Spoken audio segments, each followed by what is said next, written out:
Well, thank you very much. It's an honor to be here. Lieutenant General Hudson, distinguished guests, friends, and family, thank you for having me. I'd like to take this opportunity to thank the museum staff. They have been incredible in their hospitality and just setting up this gathering. I'd also give a special thanks to Jane Leach, who has been incredible in setting this whole program up and helping me out with anything I needed. Today I have with me a friend of mine, Steve Luke. This whole journey started back in May. My son, Joe Jr., who's here, he just graduated from Bridgewater State University in Massachusetts with a degree in aviation. And I said, what do you want for your graduation, present? And he said, I'd love to go see Papa Charlie's plane at the National Museum. I said, okay, well, let's do it. And he said, well, the 70th anniversary is coming up. I said, that'd be the perfect time. So I told my friend Steve Luke, who's here, and Steve has his own private aircraft. And so yesterday we took off out of America's hometown, Plymouth, Massachusetts, and flew in. And we got here last night, and my son Joe did most of the flying, which I'm proud to say. I'm the ninth of 10 children, and my parents loved all their children. They loved all their grandchildren. They loved all their great-grandchildren. But when Joe was born, he was the first son of a son. Although he was the 20th grandchild, he was the first son of the son, so the first one to carry on the name. So my father had a particular glimmer in his eye when he was born. So thanks for getting me here, Joe. Well, speaking of my father, let me talk about my dad. Dad was 18. In 1937, he graduated from North Quincy High School in Massachusetts, and he had never been in an airplane. 7 years later, he commanded a nuclear mission that ended a world war. Well, how did he get there? Well, it started out when he was 18, and there was an old naval air station in his hometown of Quincy called Denison, and they were giving out airplane rides for $2. So he and his buddy scraped together $2, and they went down and said, I'm going to take a ride. So the guy took him out over Boston Harbor and flew all around Boston and around Quincy, and my father landed, and he just said, I know what I'm going to do the rest of my life. I'm going to fly. I just love it. I love it, love it. So he went home and told his mother, and she said, not my son. No way. So behind her back, he started applying to the Army Air Corps, and he passed all the tests, passed the physical, passed the psych exam, and he was accepted. But he needed his mother, to sign off on that. He went into his father, and of course his father signed it. He said it was one less mouth to feed, and but his mother wouldn't sign it, and he was so discouraged. He begged and pleaded with her. Finally, she gave in, and she signed. So he went off to flight school, and he didn't, think anything about a war. I mean, there wasn't a war at the time. He thought, okay, this is going to be cool because I can get a nice pair of sunglasses and a white scarf and a leather jacket, and I can meet girls. That was his, philosophy in flying, And but all of a sudden, when he was just near the end of flight training, 7 December 1941, a day that will live in infamy, happened.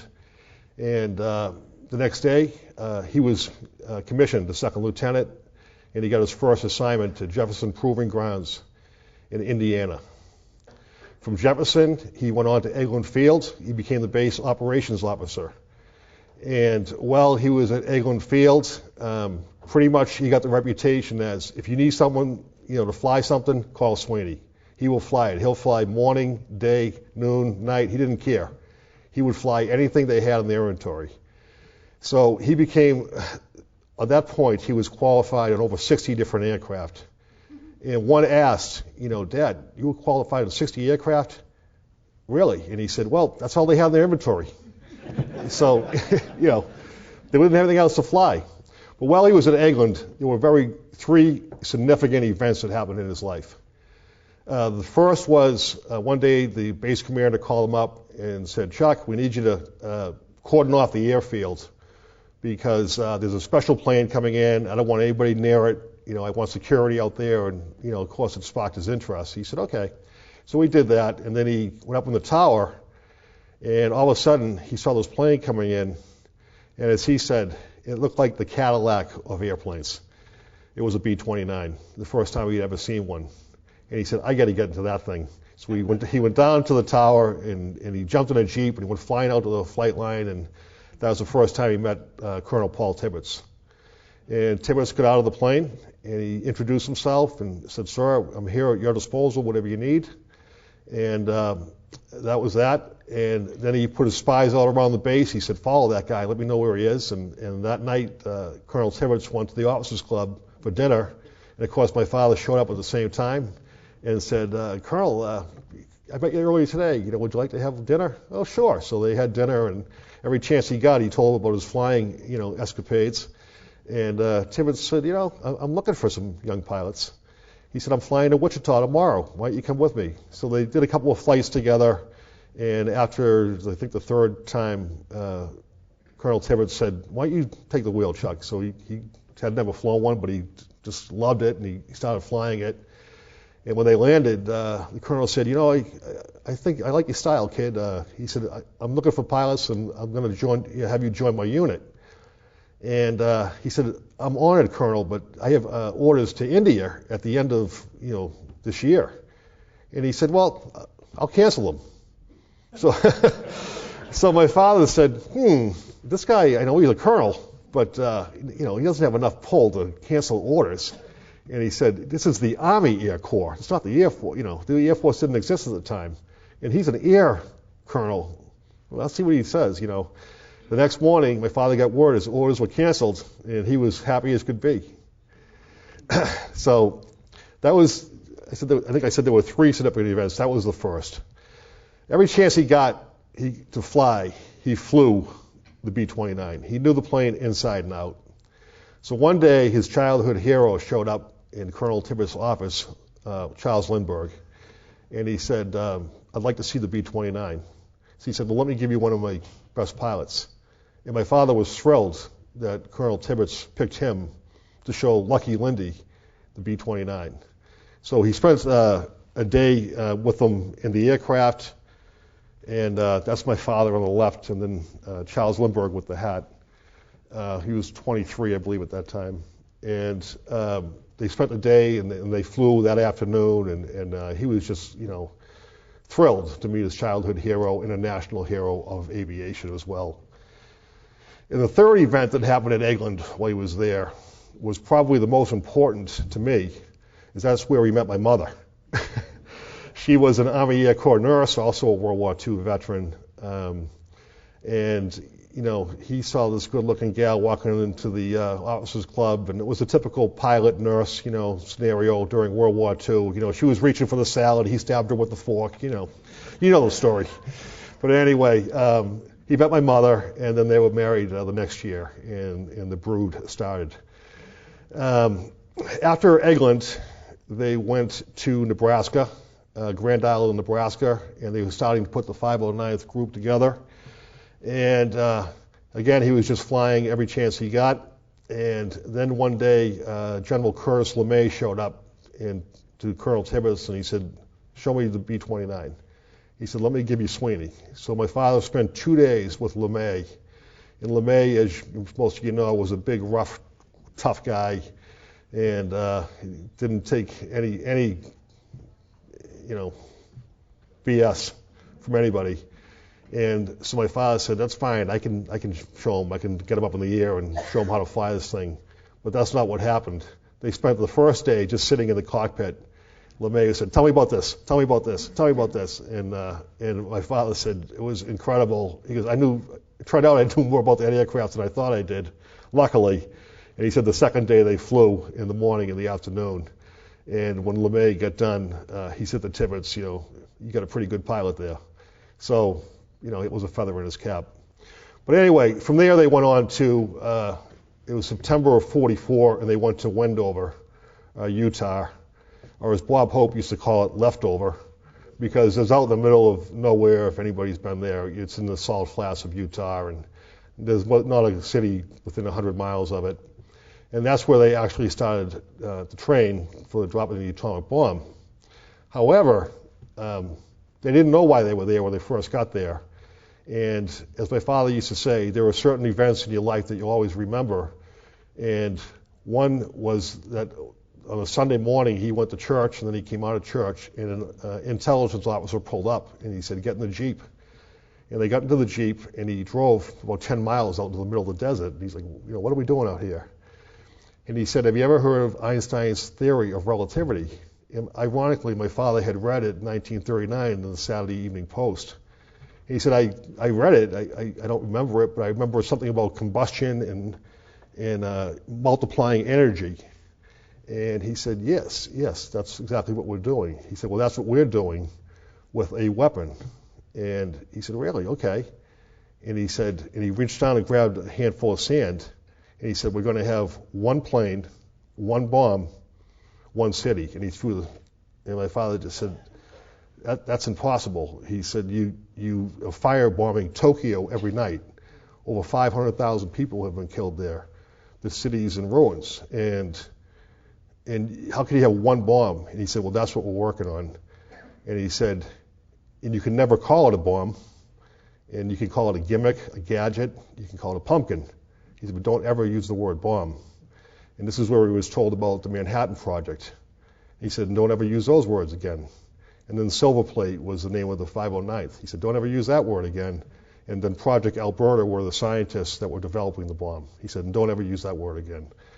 And he says, well, why am I here? He said, you're here because you're going to train the pilots how to drop that bomb. He said, okay, how much does it weigh? He said, how much does the bomb weigh? And he said, you just screwed up. He said, I told you not to use the word bomb. He said, well, how much does it weigh, the weapon? And he said, 10,000 pounds. So I used to be an artillery officer in the Marine Corps. And, our motto was, you yell, we shell. So people would, say, hey, you, this is me. I need firepower downrange. Well, that was easy for me because I'd say, all right, where are you, the FO? I knew where we were. Where is the enemy? Well, 700 clicks, to my northwest. Okay, so we'll look at the map. In about 30 seconds, we could calibrate. And what was a target? It was tanks in the open or troops in the open. We figured out what fuels we wanted. So 30 seconds later, we could figure out the elevation, the deflection. We had the ballistic tables. We knew the weather. And we could put a round downrange. So think about this. Here's my father who's just been told you have to train people to drop a weapon that's never been used. And you can't talk about it. And, you have no ballistic tables or anything from previous experience on how to use it. But they did it. And it was quite a challenge. And what they did was they took 10,000-pound concrete pumpkins, as they call them, and they would just practice dropping them from 30,000 feet. And they got better and better at it. And they still didn't know why they were doing it, and they couldn't talk about it. And they just knew that, it would probably help end the war, hopefully. And so that was his time at Utah. Eventually, when the unit was ready and they did they practiced the atomic bomb at Los Alamos on, I believe it was July 16th, 1945, and it worked. Now, you have to remember the atomic bomb had never been dropped from an aircraft. That was dropped from staging, and it did work. And the scientists were all over the board about what was going to happen. One said that it won't work. Another one said that anything within 8 miles of the explosion will be blown out of the sky. And another one said, it's going to blow up the whole world because it's just going to start a chain reaction. So that being said, and you can imagine training for a mission on a weapon that's never been used and thinking you're going to be blown out of the sky. So one thing they had to figure out was, because if you fly, I think they were going 360 miles an hour, and the bomb would explode after 43 seconds. They'd only be within 5, if they went straight, they'd be 5 miles in the circumference of the explosions. They'd be blown out of the sky. So they had to figure out a new flying maneuver where after they dropped the bomb, they'd bank sharply at a 55-degree angle and get out of there. And that seemed to work. So they were 12 miles away. So everything's worked out, and they get to Tinian, and Paul Tibbets calls him in, and he says, the test worked. The president wants to go, so we're going to. He said, I'm going to carry the first bomb on my plane, the Enola Gay. He said, I want you to fly the right wing of in your plane. My father's plane was called the Great Artiste, and on the left wing, my father had all the instruments in his plane. And on the left wing would be a gentleman named Fred Marquardt, whose plane was called the Necessary Evil. And they would fly into, they would rendezvous, take off at 2:30 in the morning out of Tinian. 4 hours later, rendezvous over Iwo Jima, and then go in on the strike mission. So on August 6th, that's what they did. It was clear weather, and they went in. They dropped the bomb, they banked out of there, and the bomb worked, and they flew back to Tinian, and I said, Dad, what'd you do then? He said, we had a big party, because, it worked. And you got to remember, they didn't know it was going to work. But in any event, and I'm sorry, I meant to flick these. These are, this is good. This is him doing the pre-flight checks on the Nagasaki mission.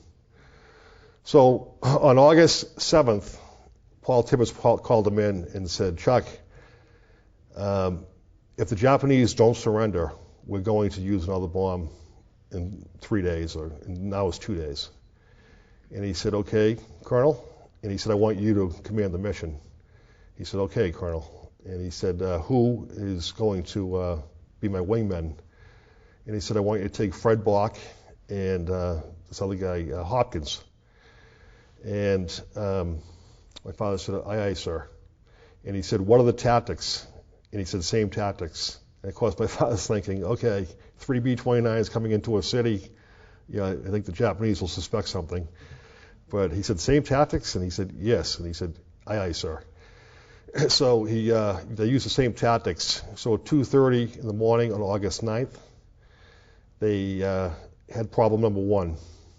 They had 600 pounds of fuel they couldn't access. The fuel pump had broken on Bockscar.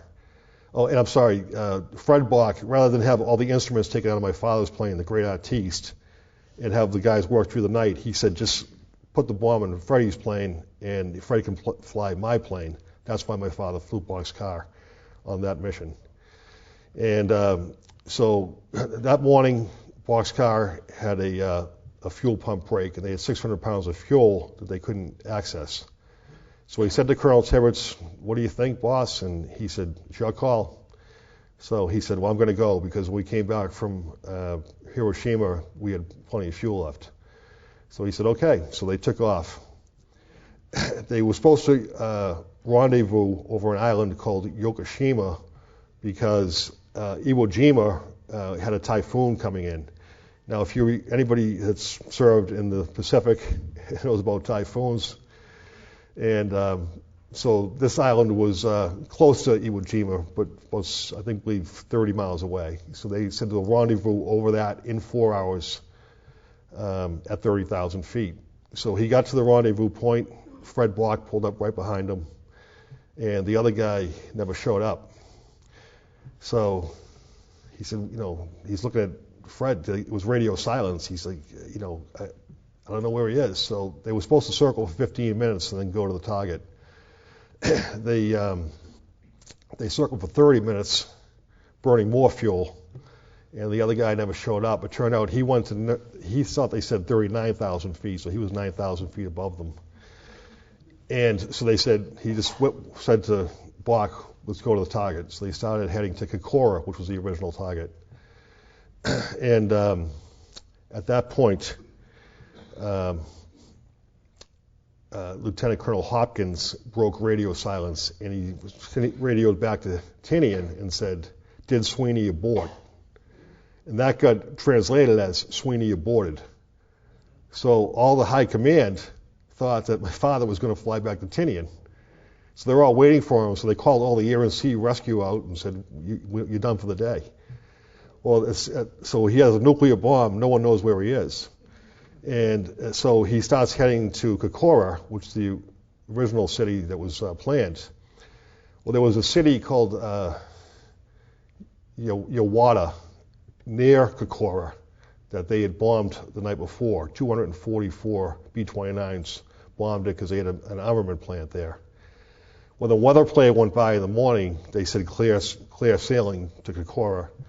When they got to Kokora, it was covered in smoke because the wind had shifted and all the burning buildings in Yawata were covering the city. Their orders were to drop a visual. So they went in to drop, and my father's bombardier, Kermit Bean, said, I can't see the target. I can't see the target. So he said, let me circle around. So they were at 30,000 feet, so they went around to 31,000 feet because the Japanese Zeros were coming up and shooting at them. So they went over the city one more time, and they still couldn't see the target. So my father said, well, we're going to drop this thing one way or the other. So he said, I'm going to circle one more time to 32,000 feet. So he went to 32,000 feet, and still they couldn't see the target. It was just the city was covered in smoke. So he signaled to, he looked to his, at that point the Japanese Zeros were coming up. They couldn't fly that high, but the flak was getting pretty close. So he backed out of there and said, I'm going to go to Nagasaki. Fred Bock didn't know, because they couldn't talk, didn't know what he was doing. So he was used to seeing Fred, I believe, on his right. And then when he looked over to his left, he looked over to his left, and Fred wasn't there, but he had come up on his right. And my father said, where's Bock? To his co-pilot, Don Albury. And he hit the radio. So all of a sudden, Hopkins heard that. And he says, Chuck, is that you? Where are you? And my father just immediately shut the radio off and said, I'm going to tell him where I am? Jesus Christ. So anyway, they headed to Nagasaki. Nagasaki had about 80% cumulus clouds that day. And so they were coming in. They only had enough fuel for one run. They were going in, and Bean was on the site. And he says, what are you seeing? What do you see? What do you see? And all of a sudden, at the last minute, Bean said, I got it. And my father said, you own it. And then they dropped the bomb, and they banked out. At this point, they had pretty much low on fuel. They had enough for 300 miles. In Okinawa was the closest base. That was 350 miles away. So they said it's our closest, chance to get out of here and land this thing on an airfield. So they went for it. So he did what was called step flying, where he just sort of, like in a car where you put it in neutral, he just sort of slowed down and glided it in. But unfortunately, luckily he made it. And fortunately, Fred Bock stayed right with him. They got to the airfield. It was called Yonton, and now it's Kadena, but Yonton Airfield. And they couldn't get the radio, anybody in the tower, and it was the busiest airfield in the Pacific at the time. So he's coming in, and he said to everybody in the plane, any flare you have, just send it out the window. So they sent out every flare. It looked like, he said it looked like the 4th of July coming in. And finally they realized, and he was saying, Mayday, Mayday, Mayday. And they just made the runway, and they actually 3 of the engines had given out by then, and they slid off the end of the runway. So they made it. He said, as soon as they all came running out, and he said, I need secure radio. So they gave him a secure radio. He called back to Tinian, and said mission accomplished. And at that point, General Doolittle was there. He was the commander of the 8th Air Force. And, word started to spread in the higher echelons. And he said, tell Sweeney I want to see him. So my father went in, and he said he reported to General Doolittle. And he's standing at attention in front of his desk. And he said he didn't say anything. He was just looking at him. And he knew about LeMay, but he didn't know how to read Doolittle. And he said, yeah, okay. And all of a sudden, Doolittle said to him, I just heard, from Chinny, and they said to say, good job. He's like, thank you, sir. He goes, you're dismissed.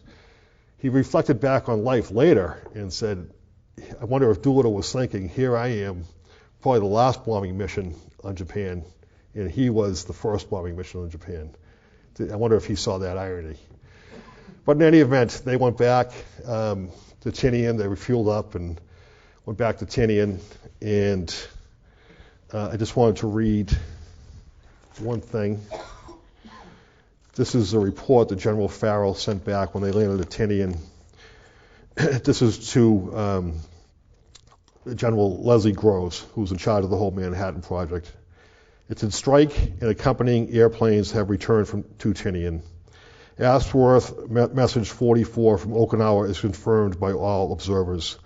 Cloud cover was bad at strike, and strike plane had barely enough fuel to reach Okinawa. After listening to accounts, one gets the impression of supremely tough job carried out with determination, sound judgment, and great skill.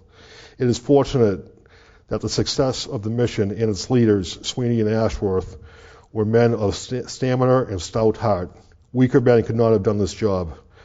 Ashworth feels confident that the bomb was satisfactorily placed and that the job was done well. 6 days later, the Japanese surrendered unconditionally. And that's my story. Thank you.